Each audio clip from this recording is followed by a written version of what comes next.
به نام خالق عشق و زیبایی. سلام دوست خوبم. آیا راههای باز کردن جریان زندگی رو میدونی؟ چطور میشه مسیر زندگی رو به سوی اتفاقات قشنگتر هدایت کرد؟ گاهی وقتها حس میکنیم زندگی قفل شده و انرژی راکت شده. راز اصلیش چیه؟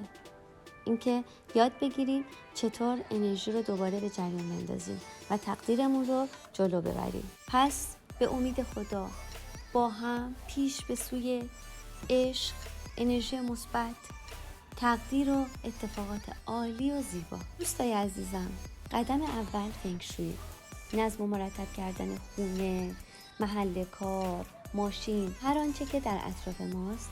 این فقط ظاهر قضیه نیست، بلکه یه راهکاره برای اینکه انرژی راکت جریان پیدا کنه. گاهی برای اومدن چیزهای تازه باید با عشق چیزهای قدیمی رو رها کنیم. اول از همه وسایل شکسته و خراب رو بهش رسیدگی کنیم. اونهایی که قابل تعمیرن رو درست کنیم و با اونهایی که دیگه به درد نمیخورن با احترام خداحافظی کنیم. دوم، چیزایی که دیگه استفاده نمی کنیم ببخشیم تا هم خونه خلوت بشه و هم انرژی مثبت به زندگی برگرده. سوم، لباس‌ها، وسایل اضافی که فقط گوشه کمد جا گرفتن و انرژی رو سنگین کردن رها کنیم. چهارم، خاطرات و وابستگی هایی که دیگه به رشد ما کمک نمی کنن با عشق آزاد کنیم. رها کردن یعنی دور ریختن زندگی نیست. گاهی یعنی اجازه بدیم چیزهایی که به ما خدمت نمی کنن برن و وقتی فضای اطرافمون خلوت و مرتب میشه، ذهن و حالمون هم آروم میگیره.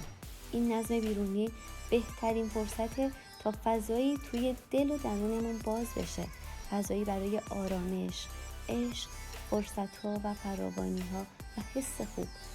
پس از همین امروز یه گوشه کوچیک رو انتخاب کنیم، مرتبش کنیم، سبکش کنیم و از تغییری که آروم آروم توی زندگیمون جریان پیدا میکنه لذت ببریم. نظم بیرونی، رهاسازی، باز شدن فضا، پذیرش چیزهای تازه. دوستای خوبم، در پناه خدا و با آرزوی بهترین ها.